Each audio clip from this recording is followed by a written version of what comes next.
Hello. In this video I'm going to be demonstrating a resource which I've created in Microsoft PowerPoint and which I've made available through the Times Educational Supplement Resources website. If you'd like to download this resource, if you haven't already, then the link is on the screen right now, and I'll also put the link in the description below. If you've joined this video through the Times Educational Supplement, then you might just take a moment to subscribe. My name's Justin, I'm an IT teacher, and I produce a lot of videos largely for education on this channel, covering a range of products including Microsoft Office. If you've seen this video through the Tech Train YouTube channel, then you might want to have a little look over at the resources which you can download on my Times Educational Supplement Resources profile page. And again, I'll put the link in the description below. So, have a look at this resource then. This is called Mindcraft. It looks like Minecraft, but it's called Mindcraft. And the idea essentially is that this is a quiz which is going to hopefully get students in a class to actively collaborate, to work together in teams, to consolidate their knowledge and their understanding. If I just click on the How to Play button, which first of all switches off the music, you can see that there is a simple key, a set of rules. Essentially, students are going to be divided into two teams, red and blue, and they're going to be digging their way through a Minecraft world. And as they come across certain resources, then certain things will happen. You'll see that all the blocks to begin with start off as grass, and on the left hand side are the blocks they want to try to find. So coal will give them 10 points, iron gives them 25, gold 50, and diamond 75 points. There are more coal than iron, more iron than gold, and diamond is the least populated. On the right hand side, if they come across stone or dirt, then as a team they have to answer a question. If they come across water, it's a free turn, nothing happens, they get to just go again. If they come across Steve, and there are several Steves throughout the world, then the captain of their team has to be swapped over, and it's the captain who will be at the front using the interactive whiteboard, whatever you're using, who clicks on a square, chooses which square to dig, where to mine, and then is the leader of the team deciding on the answer to the question. And if you come across a creeper, then it's the end of the turn for that team. Correct answers to questions win teams 5 points, but if they get the answer wrong, then they lose 5 points. So let's go into the game and have a look at how it works and how it looks. So I'm going to click the Start button. Here is the Minecraft world, the screen. Now this particular game is going to produce questions on computer science.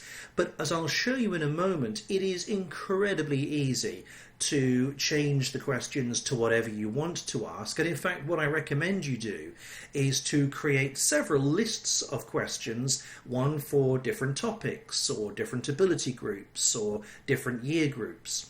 And then when it comes to using this, you simply copy whichever particular list of questions it is that you want to ask and drop it into the folder next to this. Again, I'll show you how to do it, but it is just a couple of seconds work, very easy indeed.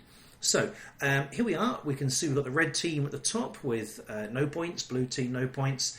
You can close the game if you want to with the cross on the top right. You can go back to the main home screen, which also resets the game. And if we click on Start and then we click on the Play button here in the middle at the top, then the computer will randomly choose a team. So it'll be random whichever team starts first. In this case, the blue plays first. We can see that blue icon is highlighted at the top here. And of course, I'm using a very similar font to the Minecraft font throughout as well, just to give it a little flavour. So blue plays first. Click the sign to close that. And the team captain for blue will be at the front of the class. And I think it's very important that students are the ones to use the whiteboards. I feel very strongly that teachers shouldn't really be the ones using smart boards or whiteboards as far as possible, that it should be something that students get to use. And this is a great opportunity for that. So it provides a kinesthetic learning opportunity, teamwork, collaboration, all those things are in there. So the blue captain then will decide which block to click on. So let's say they click on this one, and the layout is totally random. So every single time you play this game, it is completely random where all the blocks are. The proportions of the blocks remain the same, but they're scattered in a random order every time. So we've clicked on a block, we found dirt. And if you find dirt or stone, then you get a question. So what is the most common type of network cable? So here's a question then. The blue team captain will go back to their team, and very quietly they will all discuss what they think the answer is. Now they'll have to do it quietly, because at the same time the red team will also be having a little think about this in case they can possibly steal this. So the blue team will have a little think about this, decide what the answer is, and then it is the captain's job or responsibility to tell the teacher what they have chosen as their answer. Once they have voiced their answer, then they can click on the check answer button below, and if the answer they came up with was correct, it was Ethernet or Cat5 or Cat6, if they came up with that as an answer, then they click this correct button here. If they get it wrong, they have to click the wrong button. Now if they click the correct button, then you'll see that they get 5 points. 5 points for every correct answer. They lose 5 points if they get the answer wrong, but they can't go negative. They will stay at 0 if they keep getting questions wrong. So they've got 5 points, they carry on with their turn, so let's click on another one, stone. Okay, so again, stone and dirt means that questions are asked, what hardware is required at the centre of a star network. So let's click on check answer. Let's say they got that one wrong, so we click the wrong button, they've lost their 5 points, they're back to 0. Now we've found Steve, so that means the captain has to change. So now whoever the captain is for blue has to go and sit down, and somebody else is elected to go up and continue. So we've got coal, which is worth 10 points, no question, for the ores or the resources like this. So they've got 10 points, they're up to 10 now. Let's click on another one. They find iron, 25 points. The idea, of course, is the winning team will be the one who has the largest score at the end. Let's keep going. There we are, we've got another question. Which network topology is the most secure? So there we are. Let's say we've got that one right. They're up to 50 points. And they will continue going until they come across a creeper. And when they find a creeper, that team, it is their turn over. Okay, I'm going to stop at this point because you probably got the idea. It is totally random, and I'm just trying to find a creeper at the moment. Sometimes your turn will be very, very long, as mine is at the moment, and sometimes your turn will be incredibly short. There are more question squares than anything else. I think 50% of the squares on the board are question squares, and the other 50% are the special ones, the ores, the creepers. Okay, that's water, which is a free turn. There's diamond, which is 75 points. Really struggling to find a creeper at the moment, but they do exist. There are quite a lot of creepers somewhere, but I'm being extraordinarily lucky. There we are, found a creeper. So that's blue turns over, and it's now the turn of red. So the red team now can come in here, you can see the icon there, and they can start looking for ores or minerals or whatever it might be and answering questions. So that's the basics of the game. As I say, if you want to just check on the rules, you can go to the start menu and click on the how to play, and there's a list of all the different points and what they mean. So how do you customize this? Well, let's close this game down. Here's the folder, and you'll see I've got two files. It's simply the Minecraft game PowerPoint presentation, which will open in PowerPoint, and I've also saved a version as a slideshow. So obviously if you double click the PowerPoint presentation file, it'll open in PowerPoint, and then you'll have to play the slideshow. If you double click on the Minecraft game slideshow, then it'll just simply play the game straight away. It's up to you which you use, it doesn't really matter too much. What does matter is that in the same folder as whichever one of these you're going to use, you have a plain text file called questions. Now it's this plain text file called questions which the PowerPoint file looks at, opens up, reads and imports all the questions and answers. If I open up this text file, you can see how it looks. Very straightforward, in fact. All I've got is a list of questions, no line spaces, just simply a straightforward list of questions, and then I've got the pipe symbol. Now the pipe symbol on most keyboards will be to the left of the Z character on your keyboard, so bottom left of your keyboard, somewhere towards the left of Z, you'll probably have to press Shift and that key. I've got a really weird keyboard, and although it's on the keyboard, there's no possible way of typing it. If you're unlucky like me and have a weird keyboard, don't worry. You can either simply copy and paste, of course, the symbol which I've included in the sample file, or you can simply hold the Alt key down, the ALT button to the left of the space bar, and then using the number pad on the right, simply type the number 124.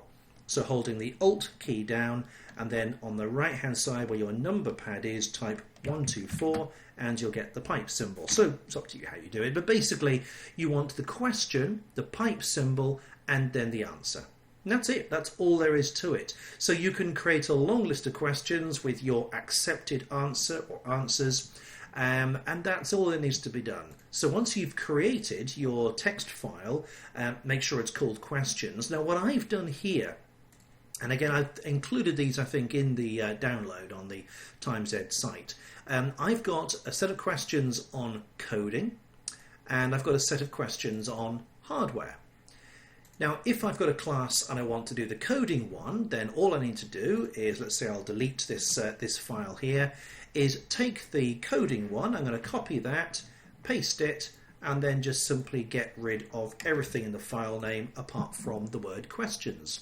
And so the Minecraft game is simply going to find whichever file is called questions and use that. So it's going to use these questions instead of the ones that I was using before. And that really is all there is to it. If you are VBA minded, you can cope with the programming, then by all means go into the code yourself and you can change things such as the number of creepers. You can change that. All the variables are quite clearly commented and explained there. So you could change the number of creepers, you could change the number of questions and so forth.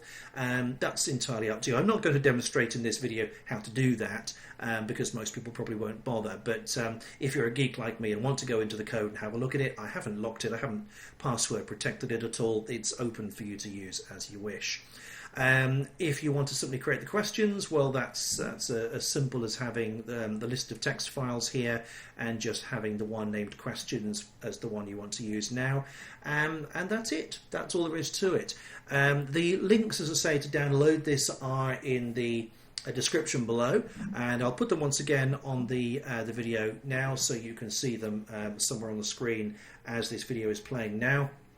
If you have any questions about this, or any comments or any suggestions, please feel free to leave them as a comment below in this video, and I will endeavour to reply and provide help and support if needed. Any questions or suggestions you have on similar resources or anything else to do with computing and the use of computers in school, any suggestions for videos you'd like to see in future, again, please leave a comment below and I will do my best to respond to those. If you found this video useful and interesting, please do give it a thumbs up, and if you haven't subscribed to the channel already, please do so as well. If you do download this resource from the TimesEd website and you find it useful, it would be fantastic if you could give it a quick review, give it a rating. 5 stars would be fantastic, but whatever you feel it deserves.